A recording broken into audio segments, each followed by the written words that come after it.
There's been reports of martial law in South Korea. Now, from what I'm gathering on the internet, there's a limited amount of information coming out because I guess that's a part of the deal to limit media and stuff like that. However, there's some sources that are reporting that currently in South Korea, the president has enacted martial law. And for those who don't understand what martial law is, just a synopsis, it's basically taking power away from regular law enforcement bodies and turning it over to military forces and stuff like that. So they could enforce whatever goal that leader has in mind. Right now, the next thing is what the reports are saying is this martial law in South Korea hasn't been enacted since the 80s.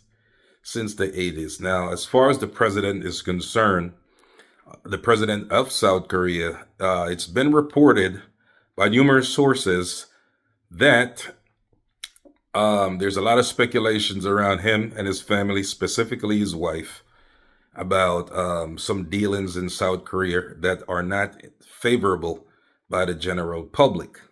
Okay, so who knows when this martial law will be lifted? Is it true? I think it is, based on what I'm seeing on the media sources. And my take on this whole thing is this. It is said that that president is somewhat of a conservative president, something that I made several videos about. And when you look at a lot of these conservative government bodies, right, because it's all about the learning, you will understand that ideology and philosophy will play a role in the way they lead and govern. It's not so much the law of the land. Okay, that's what you'll find. And that's an example, right? So this is good learning. So people in America need to pay attention to these things and you'll figure out how some things could turn out. And it will always lead to revolt, protests, and, just disruption of the normal society. It's always going to lead to that, as you could see playing out right now in South Korea, right? Because a lot of these leaders will tend to more enforce their own ideologies and their own philosophies on the public. And if you don't want to listen to them, they'll use the big stick, which is military rule, military forces, or a step above regular policing, special forces, and stuff like that. That's what usually occurs, and you could see it playing out in front of you currently, right this second, in Seoul, in South Korea. Period. Right. So there's a lot of more speculations. You can do your own research and look up the story and see what you find. But it should be an example of what the possibilities, right, when it comes to leaders who disregard regular law and are hell bent on imposing their own ideologies and their own philosophies on society. These type of leaders, and I've studied them, they're usually, I'll call them autocratic, right? They're very authoritarian. They have fascist ideologies. That's how they are. They rule with the iron fist, so to speak, because they're never really good with, I would say, negotiations. They're not very good at using diplomacy to get things done, right? Like an example would be President Obama. President Barack Obama is very good with diplomacy. Okay, could get things done. Not all leaders are like that. Some of them, or they use iron fist power to get things done. And you'll see this play out. And if you look at history, you'll see the same thing. A lot of leaders who consider themselves conservative, they're very autocratic, right? They're usually neophobic. That means they don't like new things. They're neophobic. That's what neophobic means. People who don't like new things. They're very dogmatic. Dogmatic, Dogmatci, right? Dogmatic. That means they're, they just snap at you and loud, and that's how they are.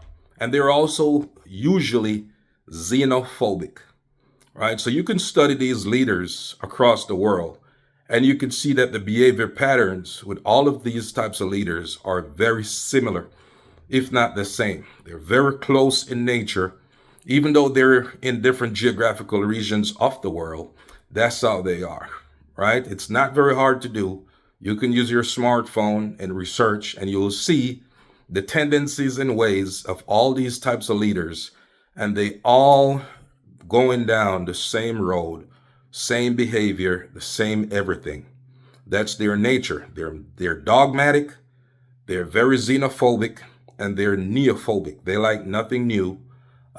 They don't like any other types of people that are not like them, and that's it. You get what I'm saying? That's really it. And if they cannot get their way, they will always turn to the military, just like they're doing in South Korea right now. They will always turn to the military or special operations and stuff like that to get the job done, so to speak.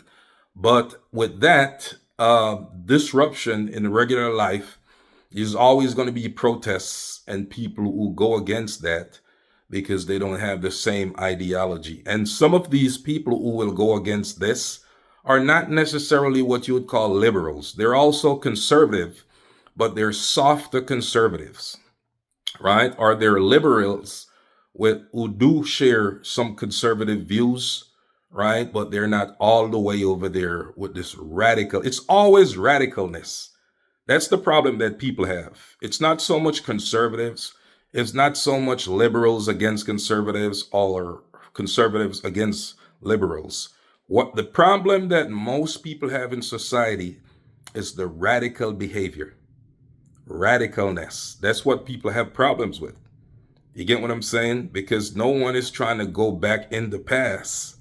People are trying to move forward where you can use diplomacy, use your words, use reasoning, use logic, and make it work for the majority of people. You get what I'm saying? So don't get it twisted that it's one side against the next. Always, it's the radicalness that people do not like. People do not like anything that's too radical, obnoxious, and just bully-like. It never works in any situation. Okay, so as far as the people in South Korea are concerned, I hope they get past this safely. Nobody gets hurt, injured, or killed in this here thing. And we're just gonna watch it and see how it play out. We'll watch it and see how it play out. But as usual, it's big muscle. I'll stay on the hustle. Let me know what you think. Catch me in the next video. Peace.